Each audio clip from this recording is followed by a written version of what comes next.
What if the secret to success wasn't just talent or hard work, but unshakable confidence? Welcome to Grasp Confidence, the podcast where visionary thought leaders, speakers, and entrepreneurs unlock the mindset and strategies for lasting success. I'm your host, Tara LaFawn Gooch, CEO, two-time best-selling author, and international TEDx speaker, and I can't wait to help you step into the most powerful version of yourself. Let's dive in. Are you feeling stuck in your next professional move? A lot of us are feeling that right now. Well, welcome to the show, Gary Nowak, executive coach, former Big Four partner, and host of Coffee House Coaching, where he helps high performers like you unlock clarity, confidence, and direction.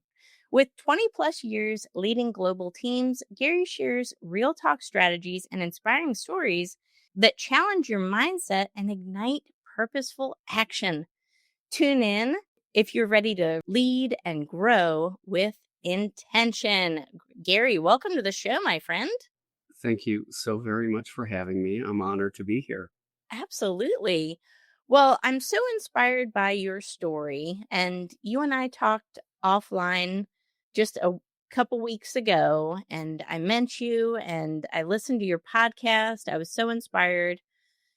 You had quite a professional career in corporate. So a lot of people that are listening to this podcast right now are automatically, their ears are going up and they're saying, "Hey, I'm there. I'm in a corporate role, but I'm wondering what's my next? Do I have a next?" And I think this is, common, right? I think a lot of people are wondering that. So first I want to go back and peel back the layers a little bit and just learn a little bit about your history and how you get to this point where you are today. So if you wouldn't mind taking us back just a few years into corporate life for me, Gary, I would love that. Sure. And thanks for the intro and the warm and kind words. When I look back at my career, I was in management consulting, and I had moved to Los Angeles in the mid 90s, didn't really know what I wanted to do. I think I was 30, which sounds really super old, when I got a job with Arthur Andersen. They were a big six accounting firm, and I fell into the world of consulting, management consulting, and rolled up my sleeves and just did what was necessary. Went through my career in the consulting world, and upon hindsight, what I recognized was all I wanted to do was go see the world. I kept progressing in my career with promotions, with moving up to the next level. But I can tell you, at any point in my career, when they said, "Hey, there's a job in X city," or "There's a job in Europe," I wouldn't care what the job was. I just wanted to go do it. So there is a wonderful quote that I love. Soren Kierkegaard said, "Life can only be understood backwards, but it must be lived forwards." And I never identified as a partner at a Big Four. So long story short, boutique consulting firm, KPMG acquired this firm in 2011. So it's like, hey, I'm at the Big Four. This is where I should have been all along. Felt a few burnouts in the even years in 2012, 14, 16, and 18. And every single time I did a mini transition. So in 2012, mini burnout, I went over to China. And Shanghai, China, I'm there, I'm working, and I'm just beside myself with, like, I am working in Shanghai, China. How great is this? And 2 years later, I'm a little burned out because I didn't love being a consultant and I didn't identify as a partner. That wasn't who I was, but I did enough. And I loved the things I loved about my job were mentoring, were coaching people, were hiring good people, were giving feedback, were connecting with clients. So 2 years in, a little burned out. They want to make me a partner. I can't leave. 2 years after that, 2016, I raised my hand to go to Sydney, Australia, and say, "Hey, do you need somebody that does what I do down there?" And they came to say, "Sure, we would love to have you." So I went to Melbourne, and 2 years later, 2018, I'm burned out. So you can kind of see that in my career, I kept getting burned out, and my little stuckness or not happiness, I turned into something like, I'm going into a new location. And I got super excited by that.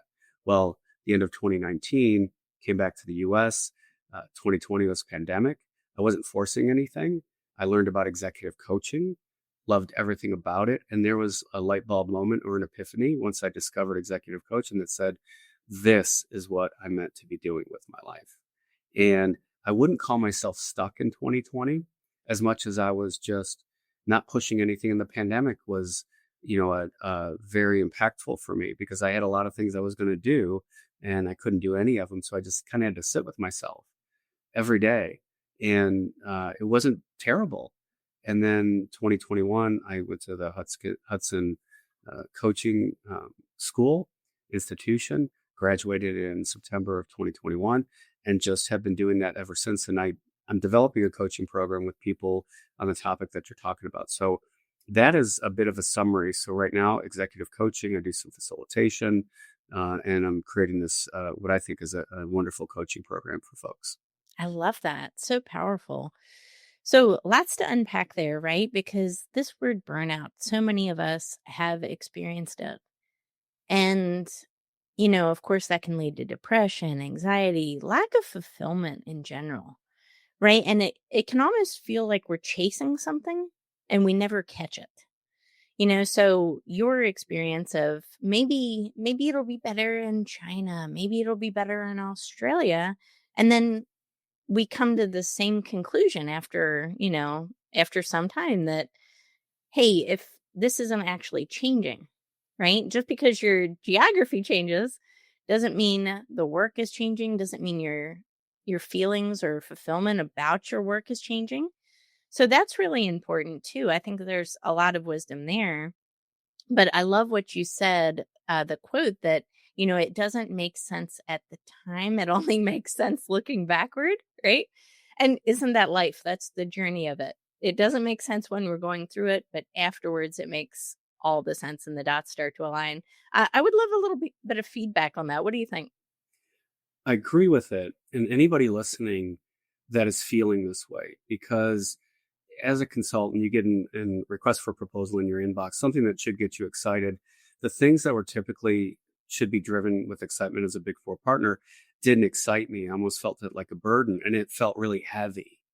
So if Mhm. you're in your career and you feel just things are heavy or you're asked to do something, you're like, oh, okay. And you got to pull up your bootstraps, get in there and do it. And it's not light. I think if I were to have an analogy, if your work feels real heavy or you're kind of in a heavy place, that could be stuck, or that could just be your body's indication of, okay, you need to try something new. And when you get into something that you love, it feels a lot lighter. Like, oh, I get to get on this podcast today to talk about what I'm doing. It's not a burden. And the 4 times I was burning out, 2012, I'm just traveling all the time. It just felt like, okay, I got to suck it up and get on a flight. It felt heavy. Years before, it felt light. I'm like, oh, I get to get on a plane and go because that's what I like. But to the point when you're feeling heavy, to ask yourself, what is it about the job that you like? Or start reflecting back to understand when you were happiest, or what about this situation was great. And for me, it was a lot around different places. So I worked in London for, say, 4 months, and I've never been married and no kids. And, it's a whole other podcast, but I could stay in London. I didn't have to fly back. My colleagues were, I got to go back home for 2 weeks. My daughter's doing this, my son's doing that. And I was like, I'm staying here over the weekend. I'm in London. This is fantastic. So at the time, it was great and it felt really light, but then it starts getting heavy. And that's when everybody individually starts realizing the things that should get you excited aren't.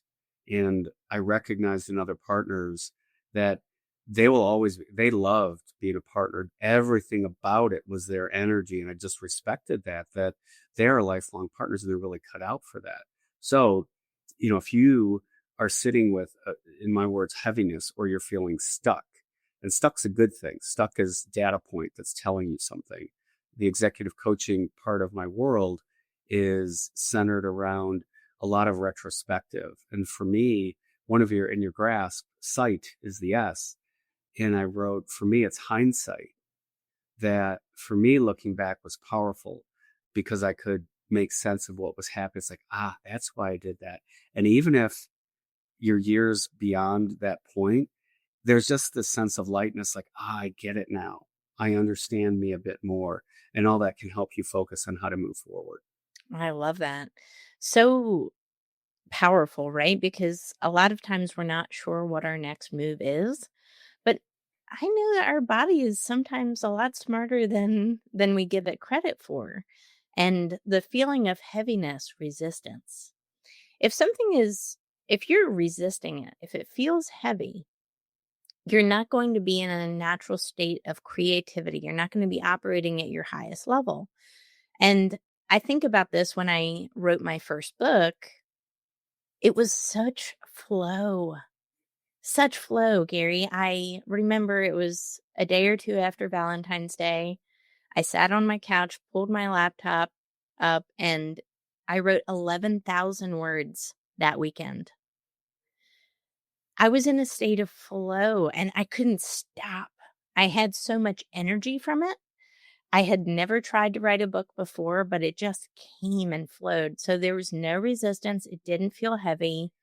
And to your point, I think this is what we should lean into, right? If something feels sludgy, it's probably not something either we're good at or something that brings us purpose or fulfillment.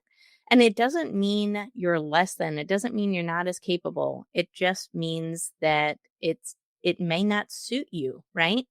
And I like what you said also is, when were you happy? When were you doing something that made you excited, that gave you energy, that made you happy and fulfilled? Lean on those things, and you don't have to force things, right? What do you think about that? Well, a couple things. I like the word flow a lot. Yeah. And flow can be current. It can be right now. You can ask yourself, when do I feel like I'm in my flow? What's effortless? Doesn't matter what it is. For instance, I love doing puzzles. I love everything about it. I have to pull myself away from a puzzle. Well, you would say, okay, you can't make money doing a puzzle, but what is it about the puzzle that I like? Well, I like organizing. I like, the satisfaction of finding the right piece, of putting things in perspective, and you see progress right in front of you. A couple of things that came out as you were talking was friction. So the opposite of maybe flow might be friction. What has less friction for you? And just roll with that. The other thing is judgment that you had mentioned is don't judge your actions, and don't people will say don't should yourself into, well, I should be happy or I should be that. Reality is you're not. And don't force yourself into a happy state when you're not. Use that as data, and use that as information to help inform the best way for you to move forward. Because all too often we feel we should be a certain way to get something done or to do it. Why? Because we've seen it. Our boss does this. Another successful peer does it that way. I think the real interesting part of life itself is, who are you? When are you in flow? There is no cookie cutter. Oftentimes people come into coaching, and lately what I've been saying is there is no right way to do coaching, because people get caught up into, am I doing it right? Is this what we should be talking about? And there's the way for you. There's not a way to be coached. So it's letting go of all these other shoulds, letting go of societal pressures of you should be doing that, you should be doing that, and just ground yourself into you and what you're doing and get excited about that. I felt it. I said I was never married, no kids. There's societal pressure when you're in your 20s and 30s to get married and have kids. And fortunately, nobody pressured me. My folks didn't pressure me. Nobody did. So, I opted just to move on my own way and do what I did with my career, which was, I wanted to go see the world. And that's pretty much what I did. I probably spent 9 years outside the US living in all places around the world. And I absolutely love it. I love being outside. I love living in China, being totally different, because I'm an American in China, in Shanghai. So everybody knows you're different. You're not Chinese, obviously. And I like that. I embraced it. So I think the point, to sum it up, is just understand you. What is frictionless for you?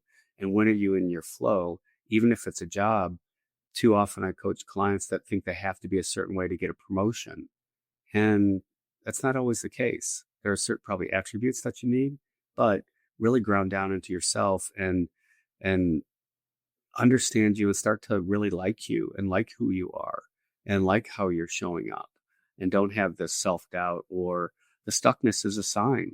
If you're feeling stuck, that's telling you something. It's a data point. So what are you going to do with it? It's a good question, right? Yeah, it There's no is a cookie good cutter question. answer. Yeah. It's so powerful, right? And I mean, I relate to this so much. When I was in corporate, I constantly felt like I needed to wear a mask, like I needed to pretend to be somebody else. Like I needed different attributes in order to be successful, that I needed to be like this person or that person in order to get ahead. And ultimately, I never felt more unfulfilled. I never felt more inauthentic. I didn't feel like anybody knew the true me because they didn't, because I was putting on airs constantly. And when you do that, you lose your ability to connect authentically with another human being who is your leadership team, your CEO. And it prevents you from getting ahead based on your own merit. You're trying to be like somebody else. And this is so important because I think so many executives right now are in this space where maybe they don't even know quite who they are because they've tried to be like someone else for so long, right? Mhm. The realization I had in my career, because I never identified as a Big Four partner, right? I Right. didn't. Hey, I work for KPMG. I'm in consulting. That's it. Other people will do that. But what I'm recognizing is, in the world of management consulting, there are leaders and there are people that are just really into what it is that they're doing, and you can feel it. They know it. They know the strategy.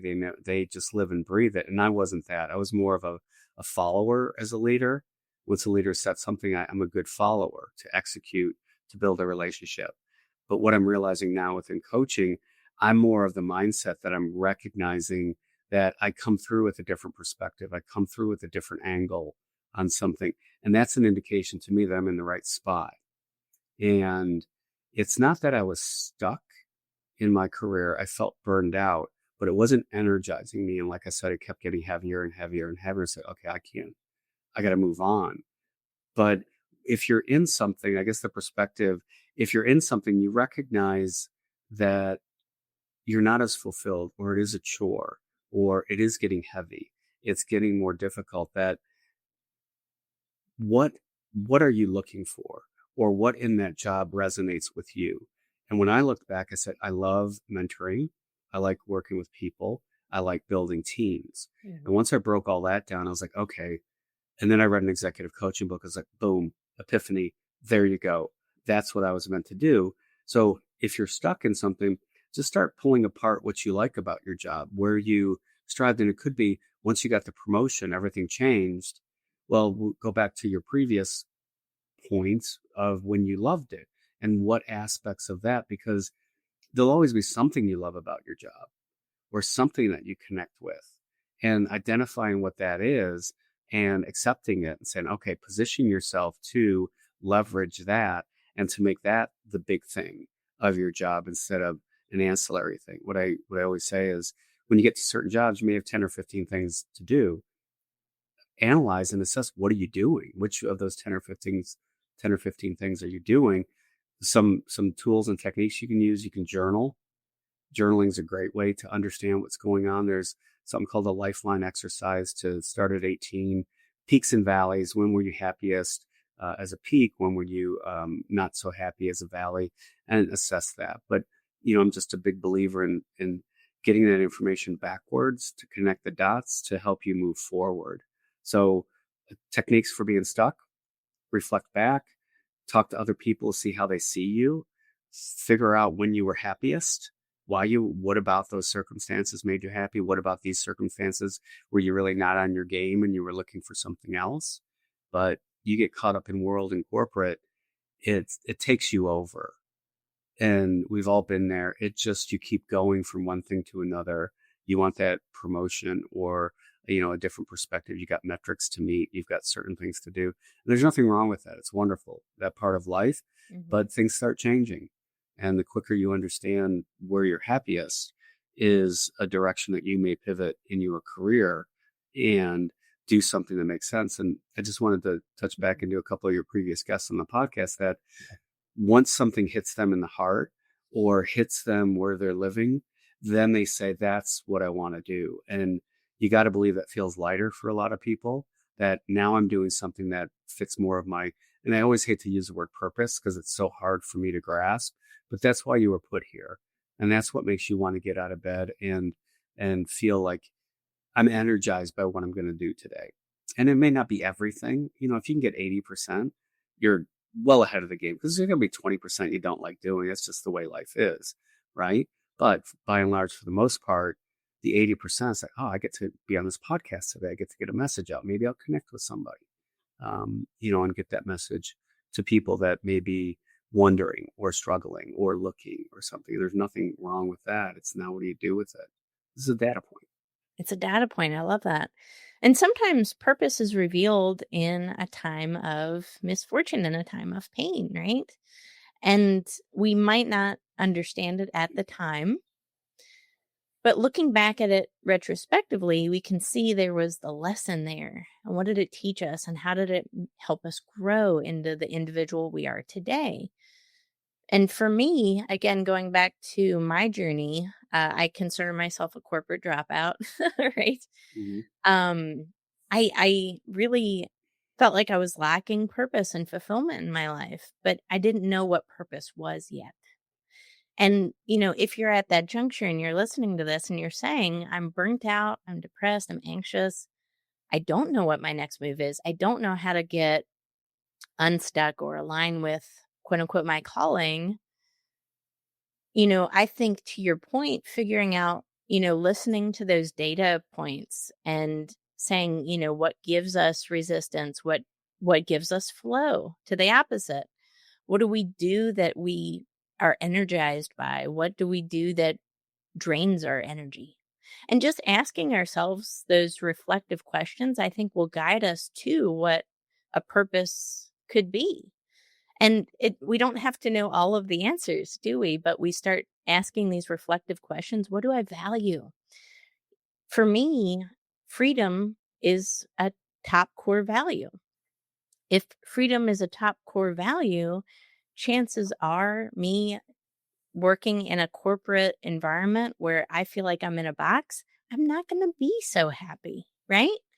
So I think it's really important to ask some reflective questions and to kind of build that foundation so that we don't just go to the next opportunity that is the same as the one we just left. Because I think this is another cyclical thing that we tend to do. We think it's that company or it's that team or it's that boss, right? Maybe it's a toxic work environment. So we leave, and what happens a lot of times, we're in the same record that we were just in, and it's playing in a loop. So I think it's important too to have some reflection there. What do you think, Gary? Well, what you just described, I did mini transitions and then I got caught back in the loop. So mini transition, and a quick story. So that helps me understand more about me. So I'm going to China and I don't ask a lot of questions because I think if I ask questions and I don't like the answer, maybe I won't want to go. All I wanted to do was work in China. But any reasonable person would say, what are my expectations? What does success look like? Who's my team? How am I going to be successful there? What support network do I have? I didn't ask anything. And part of the reason I don't want to get into, I've never been married, because if I were married, I would have to get buy-in from that person. And now in hindsight, that would have been a very valuable person that we're a team. So they would have said, well, what is the community for me? What is that? Never asked any questions. And it's only through hindsight that I realized I didn't want to ask any questions because I didn't care. I just wanted to work there. Same exact thing happened in Australia. Had I asked a few simple questions, it would have changed everything about the expectations on me when I would have gone in. Mm-hmm. And I realized in hindsight that I didn't ask the questions because I didn't care about the answer, because I just wanted to live there. So these are things in my life that I realized in hindsight of why I didn't do something that was pretty important. And I wanted to touch on your value uh, comment about freedom. One of the questions I ask in coaching will be, if you hit the lottery, money wasn't a concern, what do you want to do? Yeah. And the answer isn't in the book that I read. It's the guy said, "Well, I want to be a truck driver," and he doesn't want to be a truck driver. What he wanted was freedom. That's right. He wanted freedom away from what you just said. So when I asked the question, I asked it to a client, and the individual said, "Well, I would live by the beach." Like, okay, and would you work? I would work, but I would work with clients that I want to work with. And I was like, "So you don't feel like you have that right now?" I absolutely don't have that right now. I'm working with. So it helps you understand your values, because the value exercise is something that we do in coaching is, what are they? And are your values aligned to the corporate values? And are they aligned to the job? And if there's misalignment, then there's going to be a problem.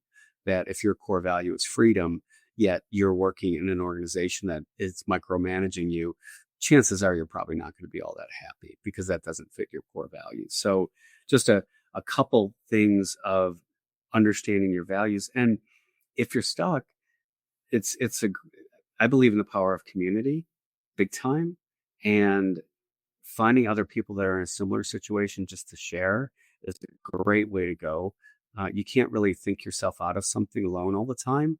And if it's beneficial to you to connect with someone else just to talk things out, that's why coaches are so valuable, because the coach is there for you to listen, to ask questions, to change your perspective on something, and to understand, okay, you've had these beliefs.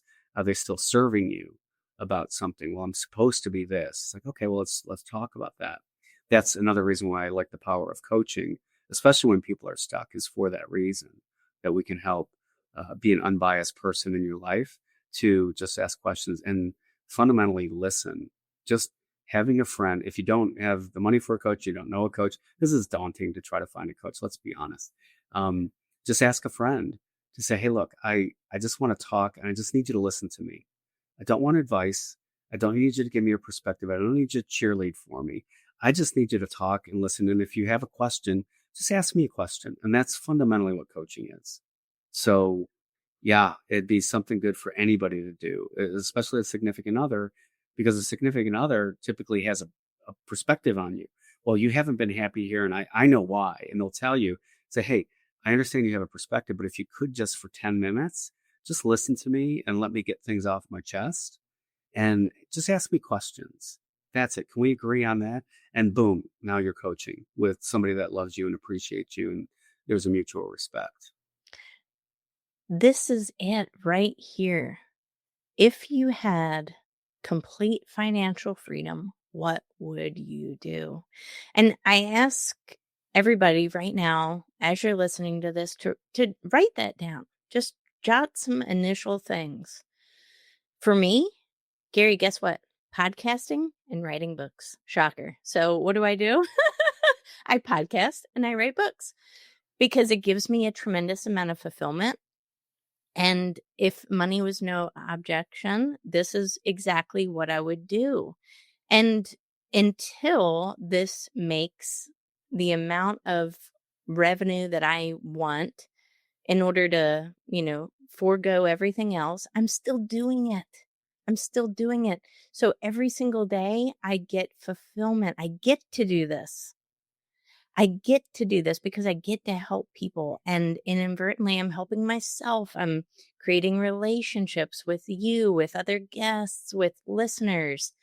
And this is truly what brings me fulfillment. So it doesn't have to immediately create a revenue stream, but if it creates a fulfillment stream, if it creates a purpose stream, right? If it creates uh this is something that I really love stream, lean into it, start doing it.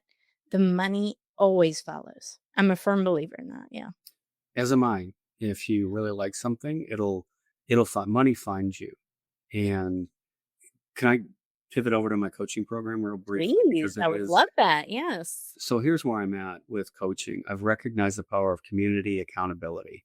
What I'm creating is a 6-month program for executives that are stuck in their career or are looking for their next chapter, meaning you're probably in your 50s, you've had a wonderful career, and you don't know what's next. You could be on one side of the spectrum, totally excited about what's next or in fear of what's next, which you find a lot of people, I'd retire, but I don't know what the heck to do. I can't wake up to nothing. So the program that I'm creating is 6 months. You're going to get with 5 other people. So there's a group of 6 people, and you've all had a wonderful career in some form or fashion. But fundamentally, everybody in that group is all searching for what they want to do next. And they're looking for clarity and intentionality. So this is your, I call it a little bit of a golden gap year of maybe you should take time out of your career, 6 months, a year. I can be part of that with this group. What we will set up for you are 5 other people that are a community to listen to you. Mhm. And you're going to have peer conversations. You're going to have one-on-one individual coaching. There's heaps of tools that I have, and there's a lot of learnings. There's a lot of group session curriculum that we're putting together. But fundamentally, I believe when you get together with a group of people that are all interested in figuring out what's next for them, it's better in a community because that's how we work. We don't work isolated. And that's how I feel people that are struggling with something individually, once you start sharing that and listening to everybody else in how they're attacking that problem or viewing that problem, it's very impactful for you to hear what other people are doing and then for you to express out what's happening inside of you. So pretty excited about the program. And I think it's needed. I don't know if you're familiar with Ikigai, but Yeah, of course. everybody I talk to is because I love group coaching. And this is what gets back into my coaching. What I like? Well, I liked working in groups and teams. So I'm creating a group coaching program. I don't like working alone. I'm a solopreneur as a coach. So I want to work with other coaches in group coaching because I can't do group coaching alone. So now I have to align with other coaches. So that's fulfilling a need for me. And I like helping other people because I recognize I was burned out 4 times. I didn't know what was next and I needed something. So this sets into it's the world needs it because I needed it. And if I needed it, I'm surely not alone. So if I create something for other people to come to support them in figuring out what their next chapter is, then it hits all the marks for me. And in hindsight, when I reflect, when you get into coaching, you're out on your own. You're a solopreneur, and that's not who I am. So what I've managed to create is a program that gets me in a group where I think I flourish. I love that. And to the point with the podcast, I thought in January, why am I still doing this? But it's for community and connection. And that's why. And because of that, that helped form my coaching program to where it's at now. Had I not had that, I wouldn't have had the umpteen people I could have talked to that were on my podcast to talk to them about this coaching program and give me advice because it evolved significantly. And now where we're at, we're running pilots and we're getting people, and it's gonna be great. I'm convinced of it just because the power of community and authentic executive coaches leading that and helping people with tools. It's not a tools based program at all.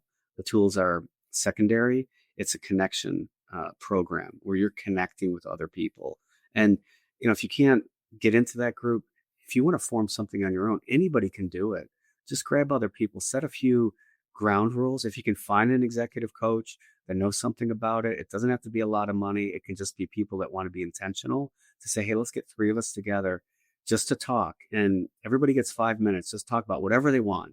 And the other two just have to listen. Don't give advice. Don't give a perspective.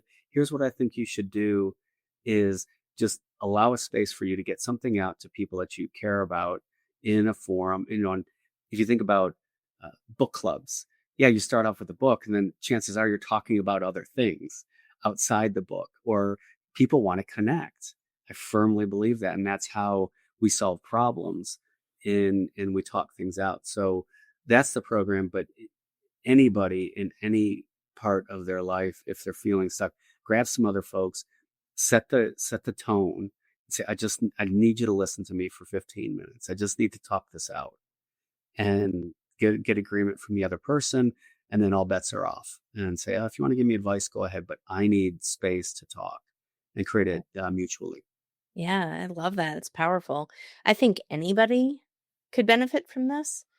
And what I love about it too is we're not repeating history when we do something like this. We're breaking new ground because we're not just going from burnt out and I don't like this job to the next job that does the same thing.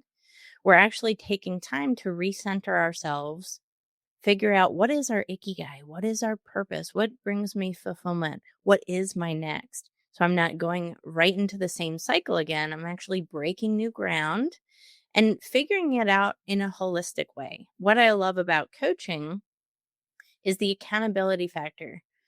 Human beings need that. We need that through community. We need that. It's just we all can benefit from that. Because how many great ideas do we have that we don't execute on? How many times do we have something that we want to do and then do a couple of steps and then stop? The powerful thing about coaching is there's built-in accountability that guides you to the next steps. You don't have to figure this out on your own. You have a guide, you have a mentor, and I like the fact that your program as well includes other people so that they have a sense of community. Again, this is what's so powerful about coaching. It's not just coaching one-on-one, you also have a community that's depending on you so that they know what your next goals are. They know what your and they, people can see. They can see something in you that you might not even be able to see in yourself. I say all the time, we can't see the holes in our own ship. Not possible. Not possible.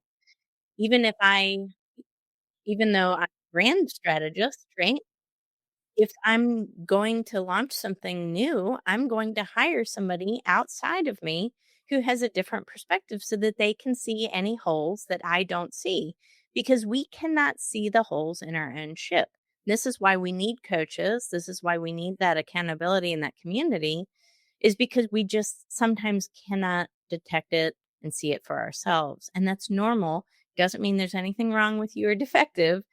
This is part of human nature, and this is why coaching is powerful and works. You get about three things off of that. Yeah. So first, the holes in the ship. The analogy I like to use is you're in the pickle jar and you can't read the label That's a good one. I like that. because it's just impossible. The second is accountability and what that means for you. Mhm. Because there is the accountability. I need to go to the gym. So I need to meet somebody at the gym at this point in time because I need to be physically accountable to go do it. That's fine and good. No judgment. The accountability that I sometimes have, even if I just tell somebody I'm doing something, I created the accountability inside of me because Yep. Midwest background, if I say I'm going to do something, I'm going to do it. Yep. And when I do a dry July and I mention it to you, you'll never call me up and say, "Are you doing a dry July?" And I will tell you, "Hey, I did this and I did that," or no, I'm holding myself accountable because I did that. The last thing that I've learned over time was I know when I put my mind to something, I do it. And I've pumped the brakes on if I said I'm going to do something and I'm not doing it, I don't beat myself up over it. I say, you know what? What's the reason why I'm not doing it? Because I'm a go-getter, right? If I want to do something, I say I'm going to do it. When you're younger, you just do it because that's who you are. So for instance, if I like to work out in the mornings, even when I was traveling, if I didn't work out that day, I would just like, oh, I can't believe I didn't wake up and work out. I'm going to work out after work. And now what I would say is like, you know what? You probably needed sleep. And that's what you needed. You didn't need to work out that day.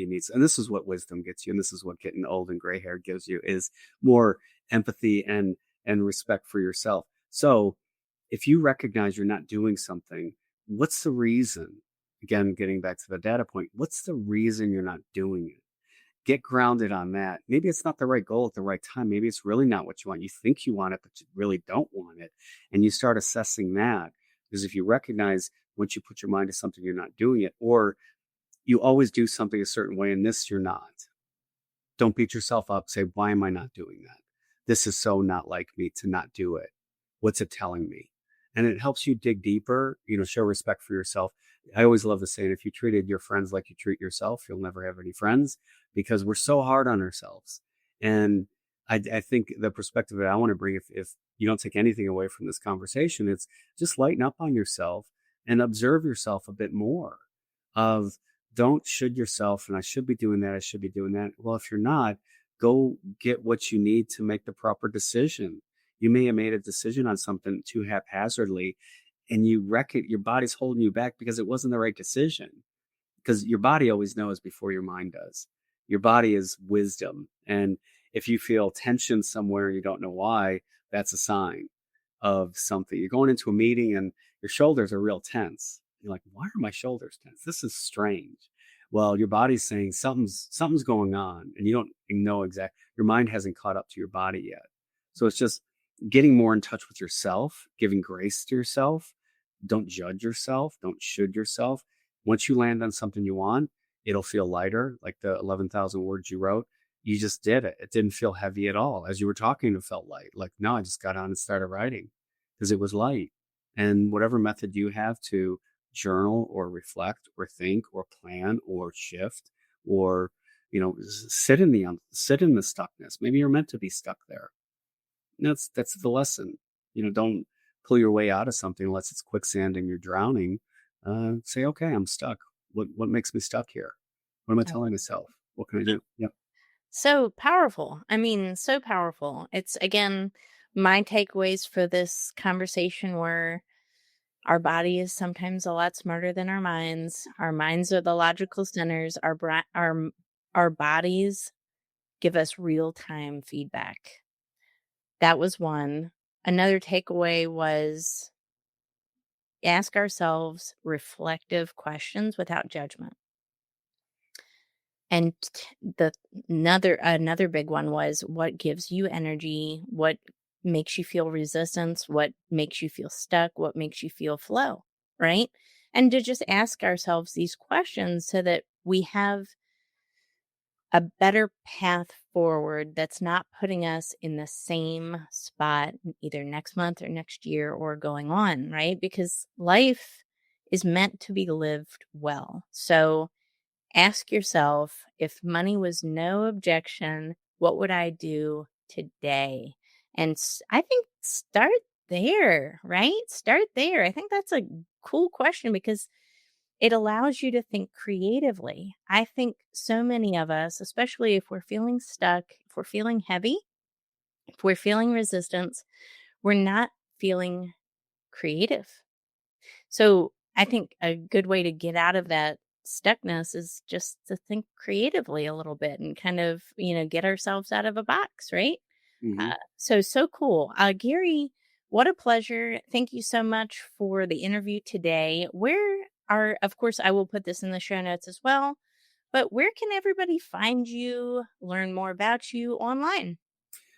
Two places. LinkedIn is always the good place to go, and it's Gary P. as in Philip Nowak, and then my website, GaryNowak.com. You can find everything there. You can connect with me there. Thank you so much for having me on and the time to share, what I've learned and the power of coaching and the power of connection. So I appreciate what you're doing, and thanks for having me. Of course.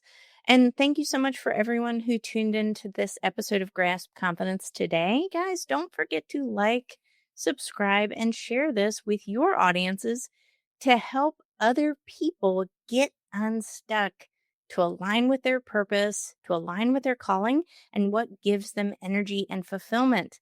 We can all benefit from this. Lean into it, share with the world. Don't forget to also leave a review on Apple Podcast with your favorite takeaways from this episode so more people see the value in tuning in. We will catch you on the next episode. Take care.